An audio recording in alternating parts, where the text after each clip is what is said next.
Hey guys, I know this is a really long video, but I just wanted to give you a little excerpt of my NaNoWriMo novel starring Kiera! Right there, click it before it goes away. Chris hesitated, but Spence motioned toward the library. You'll be fine, now get a move on. We got places to go tonight. Chris stepped out of the cart and began walking toward the library. Spence might not have been the best kind of person, but he was the only kind of friend that Chris had on campus so far. As Chris walked to the school library for the first time, he was met with a cold chill. Not so much from the library itself, but because of the mystery of what he was about to do. The small package in his hand was still unopened. As instructed by Spence, he knew not what the contents of the package were until he met with the recipient at the drop-off point. The reason that Spence was waiting in the golf cart, presumably, was that he had a large debt to his friend, understandably made Chris rather nervous. He checked his phone. It was 2:49 a.m. All he knew was that the person that he was supposed to find was perched right outside the library where the goods that Spence needed were. Chris didn't even know who he was supposed to be looking for. Stepping down the first few of what seemed like a 20-step staircase, the moon moved behind the 15-story library, covering the miniature courtyard half in light and half in darkness. "Are you he?" a Russian voice called out from the darkness. Letting his eyes adjust to the light, he saw somebody standing in the corner of the building by the courtyard. He knew that it was obviously the person that he was supposed to meet with, and Chris let himself relax a little bit. "My name is—" but she cut him off. "We do not use our real names," she said in a moderate Russian accent. "You may call me Svetlana." "Oh, I see," replied Chris. It's starting to make sense to him. Secret names and midnight drop-off points. This was a bigger deal than he thought. "You can call me," he paused, "Ezekiel." "Is that the question?" she asked. "I'd like to know who I'm talking to." "Well, my real name is—" "No real names!" "Yes," he said, trying to sound sure of himself. My name is Ezekiel." "Well, hello, Ezekiel," she replied. "I assume you have something for me." Clutching the small package in his left hand, Chris had seen this sort of thing in the movies before. Feeling unusually comfortable at this point, he smiled at the woman in the shadows. "You have something for me in return, correct?" he asked boldly. "Yes, that is correct," she replied with a deep accent. Chris was able to make out her movements as she turned around to reach for something behind her. She moved a bag in front of her and used her foot to slide between them. It was a paper bag, looking as if it was from the supermarket. The top was rolled together down the side, and its contents looked like the shape of a box. "Now in return?" she asked, waiting.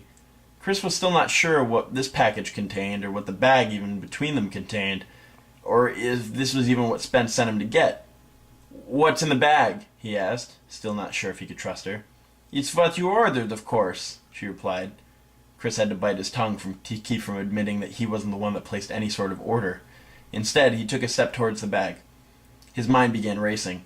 What if it was a trap? Mobsters were always trying to kill each other in the movies. The main enemy was rarely ever the police, but that one gang had a misplaced sense of honor which caused a rift in gang life. Chris took another step toward the bag. Taking a third step, he noticed that the Russian woman was taking small steps toward the bag as well. Instead of irrational fears running through his head, he became curious of the contents. There was nothing dangerous inside the bag. Otherwise, the Russian wouldn't want to be near it when it attacks. Oh God, what if it's an attack dog, Chris thought. "It's not an attack dog," the voice in his mind said. "That is so out of the realm of possibility, it's not even funny." "Are you going to show you have the package for me?" asked the Russian. She almost completely walked into the pale moonlight, and in the glow he saw that she was wearing a black peacoat with a matching black pinstripe pants, a black headscarf wrapped around her curly black hair and neck, and to top it off, a pair of large black glasses she was wearing fully concealed her identity. She seemed to Chris to be the characteristic female Russian spy. Chris couldn't help wondering what Spence had gotten himself into. "May I see it, Ezekiel?" she asked. Chris, giving her the benefit of the doubt, lifted the small package into the air. "Oh yes, please hand it to me gently."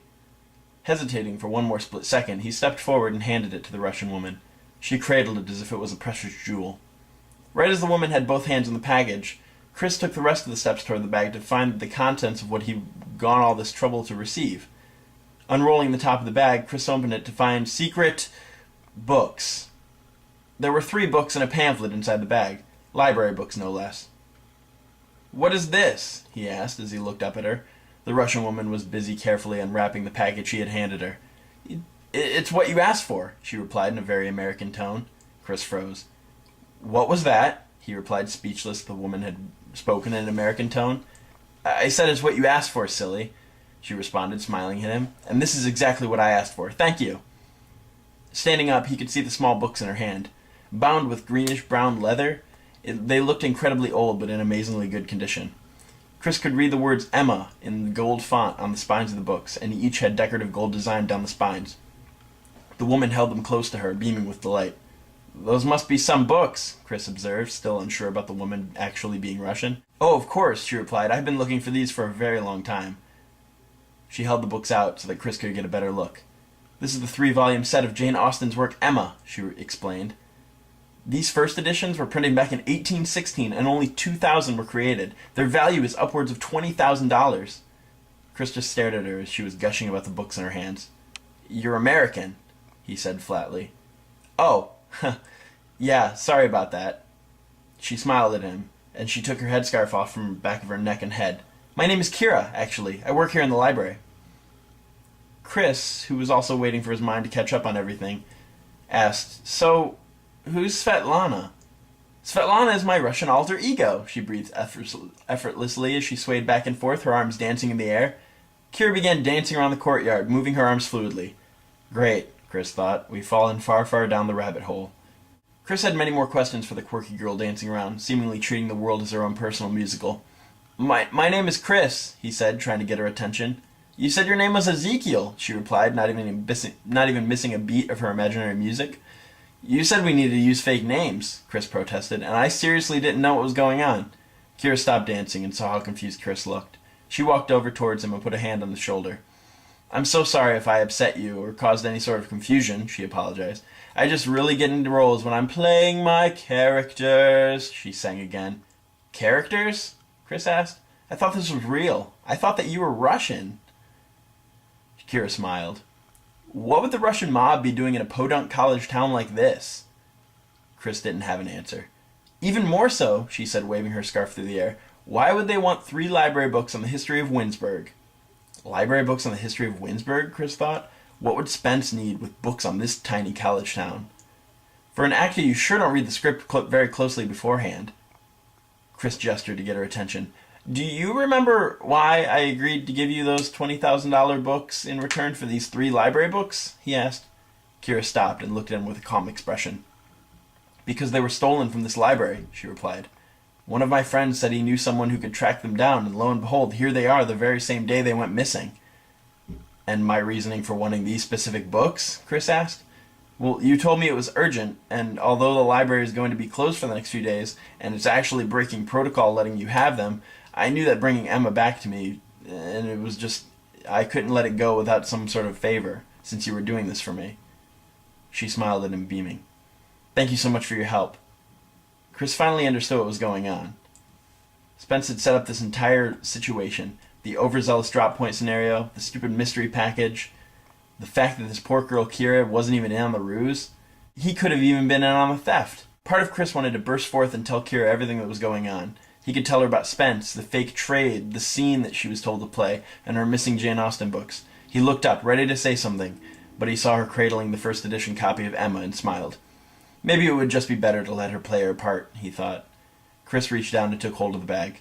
Well, I'd better get these back to my room, he said, unsure if Spence actually needed the books. Good morrow, Ezekiel, kind sir, she called out in a British accent, waving at him as he walked away from the library. Halfway up the stairs, Chris turned back slightly to catch a glimpse of the strange, adorably nerdy girl Kiera, continuing to dance in the pale moonlight. He smiled to himself. You'll probably see her again, the voice said inside Chris's head. I sure hope so, he thought back to himself. Chris had become rather used to the second stream of consciousness in his mind. For every time he was about to freak out, the second stream of consciousness was there to calm him down and speak rationally. I hope you come in handy tonight, he thought. Chris didn't know how true those words would resonate in the coming days. Oh, that is not easy to do with my throat the way it is.